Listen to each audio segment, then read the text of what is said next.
Hey everyone, um, it's me. I'm going to delve into a deeper topic today. I've discussed this before, but kind of on a surface level. But I wanted to talk about this because I think it's really important for us to have this discussion, to bring it out in the open, and to help other people um, who have gone through, are currently going through, or will go through the situation in the future. I want to talk about the subject of what to do after a sexual assault, after you have been raped, traumatized, or anything along those lines. Because for a majority of people, it may be their first experience with a trauma in this sort of nature, and it's not something you can ever prepare for.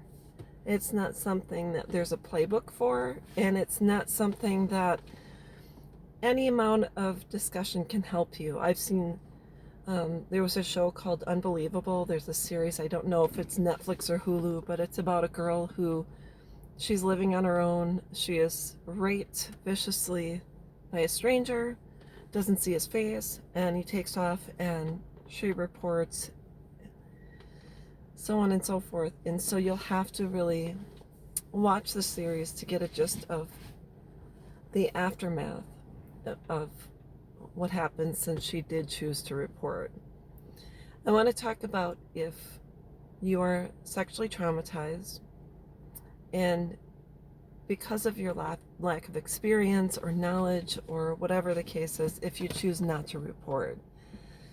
And there are certain things you can do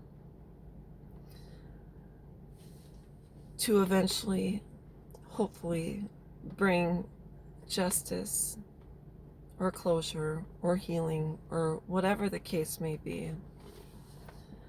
I don't ever think you ever have 100% closure or healing. I think there are always, like, as if you were to live through an earthquake, there are always aftershocks in this situation. And whether it's a memory, a smell, uh, something that, it brings the experience to the forefront. But I want to let you know there is no playbook for rape, to go this direction if you're raped this way, to go that direction if it's a family friend or it's a family member or a stranger, whatever the case is. But I want to talk about a couple of very important things you can do so that when you're ready, if and when you're ready to talk, you have all of your evidence in one area, and most important, your documentation. If you were able at all to get DNA from your rapist, please collect it, whether it's fluids from the mouth, private areas.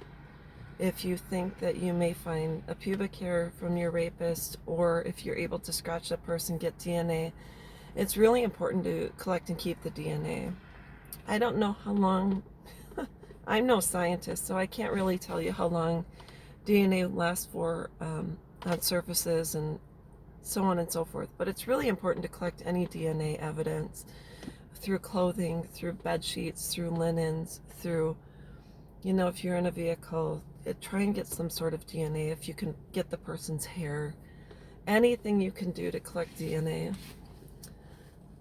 Second most important thing you can do probably is to write down exactly where your rape took place, whether it was in a vehicle, a building, a bedroom, an address, a location, anything that will help to identify. And then possibly if they bring in specialists that deal with DNA sampling, they can go to that specific area and hopefully collect some DNA from the crime. You want to write down and always keep track of what the person looked like if they had specific marks on their body, whether it's a birthmark, eye color, if you can get that, what the voice sounded like, any specific markings on the body when it comes to tattoos, anything different you can notate about this person, and basically how tall you think they were, if you can get eye color, what their teeth look like, if you can get anything to do with the hair color, earring, any sort of markings, what clothing that person was wearing, anything in general, the weight you think that person might be, the stature, start looking at different people and say, I think he was close to being, maybe 5'11", 6'2", 5'6", whatever the case is. And if you remember anything about their body, chest tattoos, chest hair, pubic hair, whatever the case is. And also it's really important to write down exactly where it took place and how the room looked, how the car looked, if it was day, if it was night, and make sure you keep track of, location, area, etc. If you can get a license plate, if you can get an address, whatever. But then you have to also write down the assault itself, and you have to keep a journal. You have to write down exactly what happened from the minute the assault started, or from when you met that person until the very end and afterwards. Where did was it in a car, in a bed, in a hotel room, out in public, whatever the case is, you have to write down exact details of your rape. You have to write down what certain smells were in the air, what certain lights were in the air, what you heard in the background, because it's really important if you hear people in the background, like let's say it's in a public area, or at a party and you're raped, who else was present in the area? Is there someone, if it was an apartment building or there's a close neighbor, who lived in the area? So you want to write as much information down as you can, because I'm just letting you know, I was raped at the age of 19. I had never known anyone who was sexually assaulted, so I didn't have a playbook to go off of. I didn't have a friend or family member that said, if this ever happens to you, these are the steps you should take. So when I was raped, it was by someone I had served alongside with in the military in my same barracks, someone who was in a relationship and had a little boy. My rape took place in an apartment off post. The person who raped me, had happened in his apartment. He had invited my fiance and I over. We were all friends. As soon as my fiance left to check on his wife who was working, he raped me in his bed while his 2-year-old slept in the next room. Or sorry, he wasn't 2. He was a baby. He was very little, around the age of around 1, maybe between 1 and 2, he was real little, so I don't really remember his age, but he was real cute. That's one of the main reasons we all hung out. Prior to that, the person who raped me had what it would have been called stalking in the military. I lived in the barracks. He did not. He was CQ. If anyone knows what CQ is in the military, it's called charge of quarters. He was the E4. I don't know who he was serving CQ with, but he took the master key from the barracks and came into my barracks room unannounced, uninvited. I did ask him to leave those times, and then as soon as I got engaged to my then fiance, who was his best friend, he de-escalated and ceased behaving stalkerish. So when he got me alone is when he took the opportunity to rape me, and it was vile and vicious, and it was very painful. And what happened is because we were all in the military, I didn't talk. I didn't know what to do. I didn't have anyone that I didn't have anyone that I could reach out to. In the military, way back when, this is 30 years ago, it just so happened that we didn't talk about it. We didn't have support groups. Military sexual trauma was not discussed. It just wasn't. So we didn't have any outlets regarding military sexual trauma, rape, sexual assault, etc. So I didn't talk.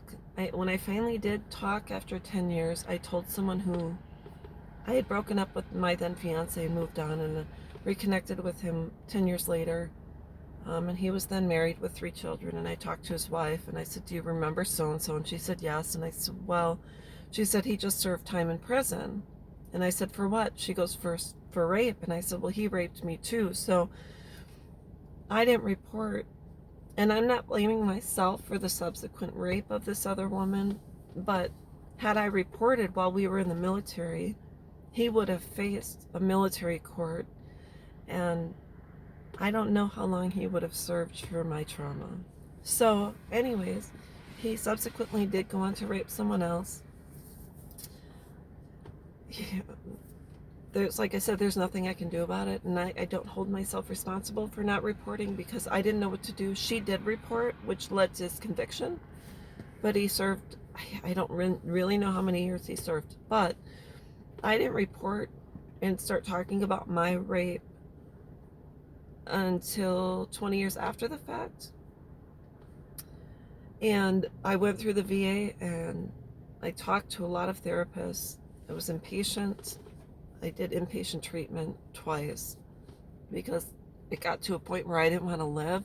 The nightmares were, they happened so often that I needed direction and I needed that release. And I didn't actually report my rape to the authorities until last year, which was 29, 30 years after the fact. And although I didn't have DNA, and I had not even written anything down, I can tell you exactly what happened, what room it was in, what the room looked like, where the bed was in the room, what objects were in the room, how the room was set up with the dresser, the bed, where the door was. I'm telling you right now that when you are traumatized, there are certain things that are burned into your mind and into your soul, into your heart. And those memories don't ever go away. It is really quite something to relive it, to write it down after 20 years, to write it and to read it out loud in front of a therapist is you're walking through it again, and it is excruciating. So all I know is I'm trying to help other people who will go through this situation. We cannot prevent this from happening because we can't control the heinous choices of other people. There's nothing that can prepare us. I mean, if you are able to arm yourself 24/7, that's fine. But all I know is because we cannot control other people, and we cannot stop other people from choosing to harm others. All I know is when it does happen, you can take steps to be prepared for if and when you are ready to report. I can always say the sooner you report, the better. But I'm not going to walk in your shoes because every single trauma is individual. Every single person will react different. Every single person will deal with their trauma in different ways. I went on to believe that I didn't have the right to say no. That anytime someone wanted something from me, when it came to my body, I didn't have the right to say no. That was stolen from me. And had I talked to someone sooner and had I gotten therapy sooner, I could have rewired my brain into believing that no one had the right to ask anything of me and I had the right to say no. So all I know is, although we can't stop other people from choosing to harm or behaving in a vicious and vile way, there are certain steps we can take after, if and when a trauma occurs. So that's all I know. I hope this video helps someone else. I myself have walked this life for many years, and I just wish someone else would have made a video like this so that I would have had someone to turn to. after my rape. But then again, way back when, we didn't have the internet, we didn't have YouTube, we didn't, this is 1989, 1990. My rape took place. I joined the military in 1989. So we've come a long way. And so because we do have this opportunity, I have this opportunity now to talk, tell my story, and help other people. I just hope it helps someone else.